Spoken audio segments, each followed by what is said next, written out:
G'day everyone, Rune here, and this is chapter 12 of my What If Ash Met Meowth First series. In the last chapter, we got to see Ash show off his Pokemon knowledge and sass the Eevee brothers, while I got to take the opportunity to make a few little details clear. We then got to see our heroes deal with the annoyance that is Snorlax, which was dealt with mercifully quickly. We then got to see Ash at the height of anger and turn into a tranquil fury on the leaders of Kaz and Yaz gyms, inspiring a few children in the process. This is where the next chapter begins. Now, while I would like to go over the events of Exeggutor Squad, as it is the episode where Charmander evolves, I can't think of any big changes for it except one. And that is that Charmeleon is not a huge jerk. The reason I think this happened in the canon is because Ash was very immature and impatient, and he only earned arguably half of his gym badges in the traditional way. Those being Brock, Misty, Surge, and Koga. Erica's he got because he risked his life to save Gloom, and Sabrina's he earned because of Haunter's interference. And while he does earn the Viridian badge the traditional way, the people he battles are Team Rocket, not the official gym leader Giovanni. The same could be said for Misty and Brock, as even though Asher was about to win, the battles were interrupted and not finished. So it could be argued that up to 5 of his badges don't count towards the obedience system. But in this continuity, Ash has earned all of his badges and he's a lot more mature thanks to Meowth's influence. So despite being 2 badges behind his canon self, Charmeleon has no reason to disrespect him. So with all of that out of the way, let's skip right along to the problem with Paris. Sometime after the events of Exeggutor Squad, Ash and Co arrive in Moss Green Village, where they stop in order to consult their maps as to where they need to go next. When Ash turns to Meowth to ask which path he thinks they should take, he notices that he's not looking so good. Panicking slightly, Ash scoops up his oldest friend and checks his temperature, discovering that he's running a really high fever. Now really worried, the group run as fast as they can to the town's apothecary, where they meet Cassandra and her grandmother. When Brock immediately starts trying to flirt with Cassandra, Ash yanks his ear harshly while snapping that they don't have time for this. While Ash asks for Cassandra's help in healing Meowth, Brock is rubbing his still sore ear while saying that Ash nearly ripped it off. Though he earns no sympathy from Misty, who says that he deserved it. Within moments, Cassandra has mixed up some medicine for Meowth and given it to him, reducing his fever and making him feel much better. Seeing Meowth much better now, Ash pulls him into a hug, earning a laugh from Meowth, who tells him he worries too much. After Cassandra gives Ash the pills to help Meowth recover from the fever, she asks Ash if he is a trainer, and he confirms. She asks if it would be okay for them to have a battle, and he agrees, saying that it's the least he could do after she helped Meowth. After Cassandra explains her goal to have Paris evolve into Parasect and then use its mushroom to create a new potion, Ash happily agrees to let them win so Paris can gain enough experience. Knowing that Meowth has the most self-control and the most experience, he sends him out first. However, just a tiny nick from Meowth's claw is enough to knock Paris out. Ash scratches the back of his head and guesses that the level gap is just too high. He runs through all of the Pokemon he has before remembering that Magikarp still only has Splash and Tackle. Same with Misty's, whom he asks Misty to send out. After all, beating 2 opponents will give Paris even more experience. Agreeing, both Misty and Ash send out their Magikarp, however, despite both Pokemon only using Splash the whole battle, it still takes a long time for Paris to pull a win. Realizing that that's a little odd, Ash asks if Cassandra had hatched Paris herself, which she confirms. Confused, Misty asks Ash what difference it would make, to which he explains that Pokemon hatched from eggs are weaker than those usually caught in the wild. After all, it's basically a newborn. It also explains why it fainted so quickly when up against Meowth. This is going to be tricky as all of his Pokemon are of a far higher level. Hoping that having Paris battle an evolved Pokemon would give it better experience, Ash sends out Charmeleon. Crouching down to Charmeleon, Ash whispers to him the situation and that he needs to let Paris win this one. Giving a pained look and heaving a sigh, Charmeleon does let Paris win, falling over dramatically when it's beaten. This is, thankfully, enough to let Paris evolve. While Cassandra celebrates, Ash pats Charmeleon on the back and thanks them for helping, knowing that doing that had to have hurt Charmeleon's pride. Sometime later, Ash and Co find themselves in a desert looking for Neon Town. Tiredly, Ash comments that he wasn't even aware that Kanto had a desert. Cresting a sand dune, they finally find the city that never sleeps and enter. While walking around, marveling at the sights and sounds, Ash is nearly bowled over by a guy with a pompadour. Quickly regaining his balance, Ash apologizes and asks if the man is okay, as he seems to be a little bit unsteady on his feet. The man takes offense to this question, but before he can do anything, Officer Jenny arrives and tells him to move along. Taking a deep breath, she manages to rein in her own temper enough to thank Ash for the way he handled the situation. She then tells the group that they should find a hotel and get some sleep for the night.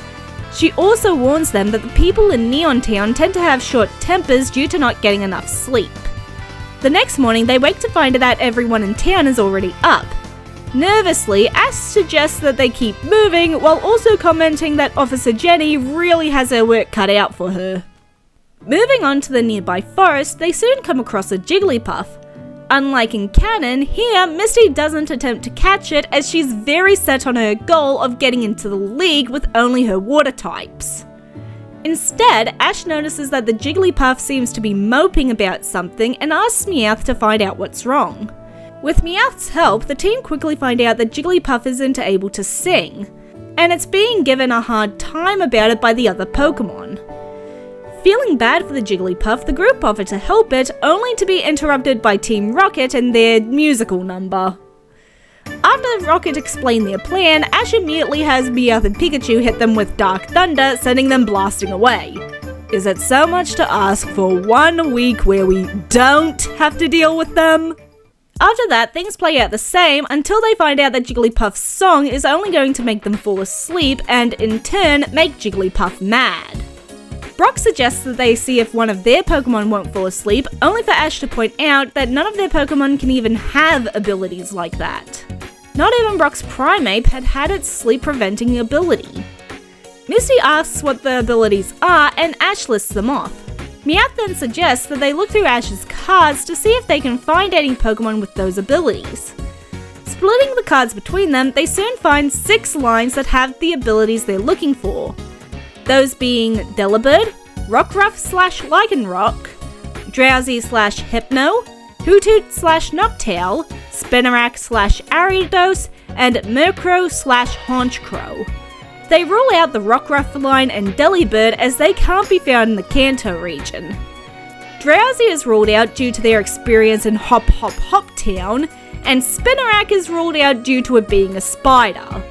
While Misty isn't as creeped out by bugs thanks to Butterfree, she's not about to let a spider near her just yet. This leaves Hoothoot and Murkrow. Looking carefully at the cards, they find that Murkrow can be found around Cerulean and Hoothoot can be found near Viridian. Since they need to go to both of these towns at some point anyway, they can take Jigglypuff with them easily. They quickly decide that Brock should be the one to take Jigglypuff since he's the only one that has party space. Continuing on, the group soon find themselves in Grandpa Canyon where they run into Gary. Seeing the group, Gary greets them and asks if they've been having any trouble with Team Rocket. Ash assures him that Rocket hasn't caused any trouble that they couldn't handle. If they had, Ash would have given him a call. He lifts his wrist with the X-Transceiver to emphasize his point. He then asks Gary what all the hullabaloo is about, and Gary explains about the Great Fossil Rush while leading them down into the canyon. Ash says that it sounds really interesting and wonders why so many fossils are in the one place, swapping theories about how there might have been a river here which drew Pokemon to it. Watching this, Misty wonders aloud to the rest of the group how Ash and Gary can be so alike, yet until recently all they did was argue. Being so similar can go one of 2 ways. You either get along like a house on fire, or you hate each other's guts. While on their way down, they come across Team Rocket whom, like in canon, are planning to blow up the canyon to get the fossils first. After overhearing the plan, Ash tells Misty and Brock to warn everyone while he and Gary handle Rocket. After being told that the fuse has been lit, Ash asks Gary if he has any water Pokemon, to which he brings out his starter Wartortle. The group all start to run after the fuse, ending in the same way as canon, only this time Gary is along for the ride. Or should I say, the drop. In the underground cave, the group soon discover that they're surrounded by some very upset Pokemon, which Gary recognizes as fossil Pokemon. Excited at seeing such rare Pokemon, Gary says that he wants to catch them, to which Ash questions if this is really the best time for that, pointing out just how upset the Pokemon seem. Rocket suggests that maybe the dynamite woke the Pokemon up and that's why they're mad. Oh, so they're like Ash. Hey, I am not that bad! Sorry kid, but I'm with the brat on this one. As the Pokemon close in, Ash says they need to calm them down.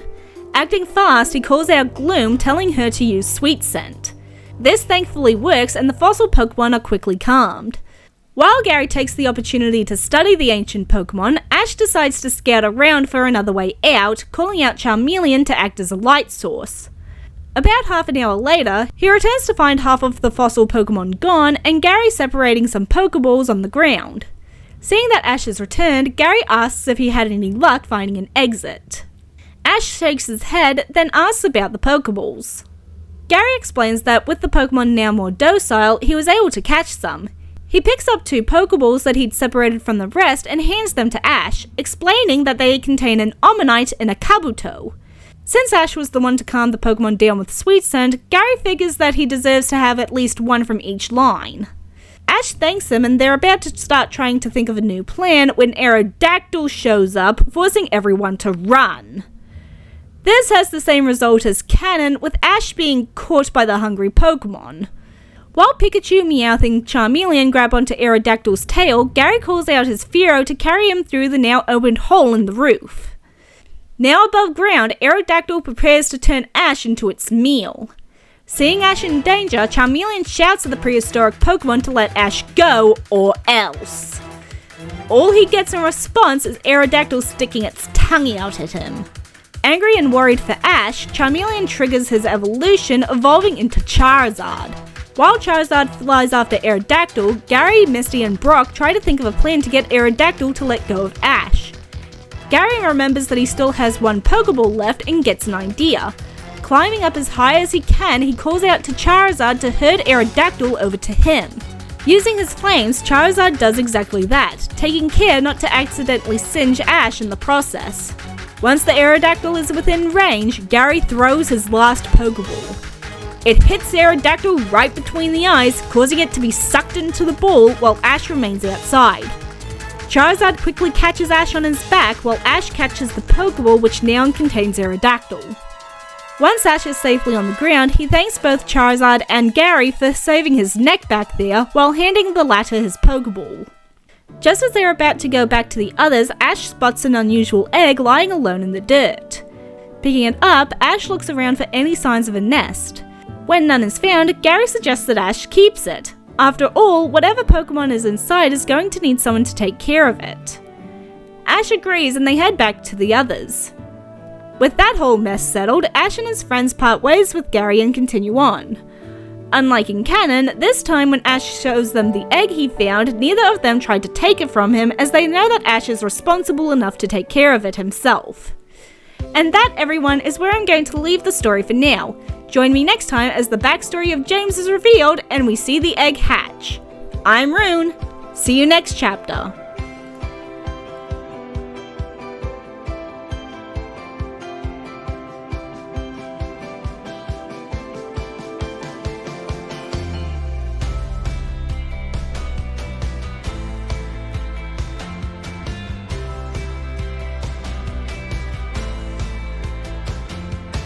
While Ash asks for Cassandra's help. Why is that such a tongue twister?